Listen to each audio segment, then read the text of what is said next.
थोरले पवार विरुद्ध धाकटे पवार. महाराष्ट्रातील राजकारणात पवारांची पॉवर गेल्या अनेक दशकांपासून कायम आहे. मात्र सध्या या दोन्ही पवारांमध्येच पॉवर गेम सुरू आहे.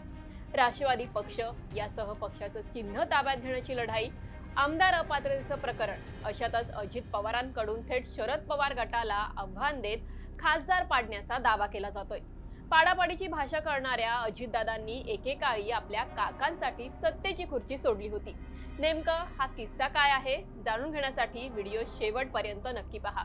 नमस्कार, मी मुक्ता लोंढे, तुम्ही पाहतात माय महानगर. आपल्या काकांच्या पावलावर पाऊल ठेवत अजितदादांनी राजकारणाची सुरुवात 1982 सालापासून केली. सहकारी साखर कारखाना तसेच पुण्यातील जिल्हा सहकारी बँका, पुणे जिल्हा परिषदेच्या माध्यमातून अजितदादांनी ग्राउंड लेवलवर आपली राजकीय आणि प्रशासकीय पकड मजबूत केली आणि 1991 साली थेट लोकसभा निवडणुकीच्या रिंगणात उतरले. मात्र 3-4 महिन्यातच काका शरद पवारांसाठी त्यांना खासदारकीचा राजीनामा द्यावा लागला. त्यावेळी PV नरसिंहराव सरकारमध्ये शरद पवारांना संरक्षण मंत्रिपदाची धुरा देण्यात आली आणि केंद्रात जाण्यासाठी खासदारकी असणं महत्त्वाचं आहे, अर्थात संसदेचं सदस्य. बारामती होम ग्राउंड असल्याने अजित पवारांचा राजीनामा घेत शरद पवार निवडून संसदेत गेले.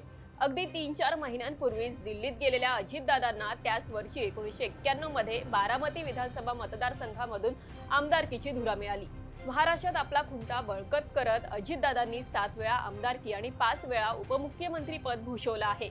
यासह अनेक महत्त्वाच्या मंत्रिपदाची धुराही त्यांनी सांभाळली आहे. आगामी निवडणुकीत पवार विरुद्ध पवार असा सामना रंगणार आहे. आपल्या काकांसाठी खुर्ची सोडणाऱ्या अजितदादांना आता काकांनाच थेट भिडायचंय. यामुळे कोणाचा पॉवर गेम कोणावर भारी पडतो हे पाहणं महत्त्वाचं असेल. याबद्दल नेमकं तुम्हाला काय वाटतं हे आम्हाला कमेंट करून नक्की सांगा. याबद्दलची अधिक डिटेल, सविस्तर माहिती जाणून घेण्यासाठी तुम्ही mymahaNagar.com या वेबसाईटवर लॉग इन करा. आमच्या फेसबुक, ट्विटर आणि इंस्टाग्राम अकाउंटला फॉलो करायला विसरू नका.